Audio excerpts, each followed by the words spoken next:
Les grandes histoires automobiles débutent souvent par des histoires d'hommes. Celle-ci nous vient de ces maîtres carrossiers aux mains d'or, devenus des géants de la personnalisation. Pendant ce temps en France, Patrick Gruot est depuis longtemps un champion de la transformation avec 55 000 véhicules passés dans ses ateliers. Alors ici sont fabriqués absolument tous les véhicules d'urgence, des douanes à la police, la gendarmerie, le transport pénitentiaire, également véhicules de CRS, d'intervention rapide.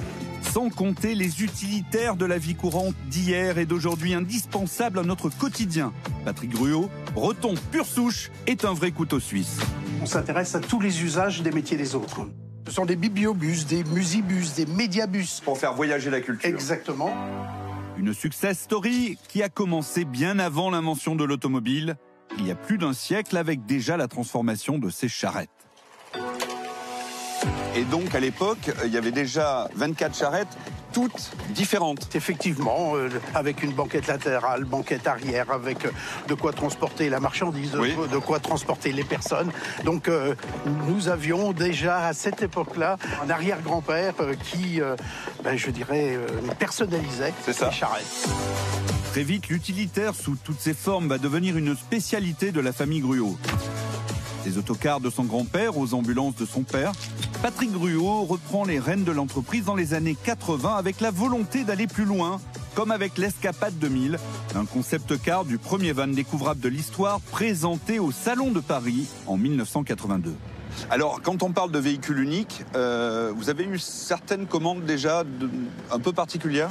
Oui, celle de la voiture pour Benoît XVI. Et en fait, c'est Renault Italie qui, au moment du lancement du Kangoo électrique, nous a demandé de travailler avec le Vatican, avec les services du Vatican. Et j'ai eu personnellement la joie, le bonheur, la fierté De le livrer ? de le livrer Au pape, directement, en compagnie de Carlos Ghosn à l'époque.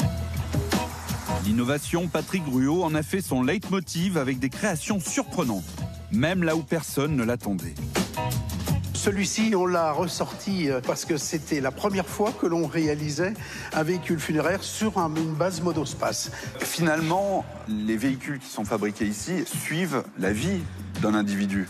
Ça va de la naissance, Oui. avec des ambulances Par exemple. qui sont destinées aux maternités. Jusqu'au dernier voyage. Jusqu'au dernier voyage, en passant par tout ce qui accompagne d'abord la vie des artisans. Tout à fait. Comme toutes ces boutiques ambulantes. En fait, on touche tous les métiers. Oui. Tous les métiers qui ont besoin de mobilité. De la papa mobile à la limousine de chef d'État, en passant par les véhicules d'urgence, au fil du temps, ces artisans de la transformation ont développé des techniques inédites qui permettent notamment aux professionnels des urgences de mieux travailler pour mieux nous assister.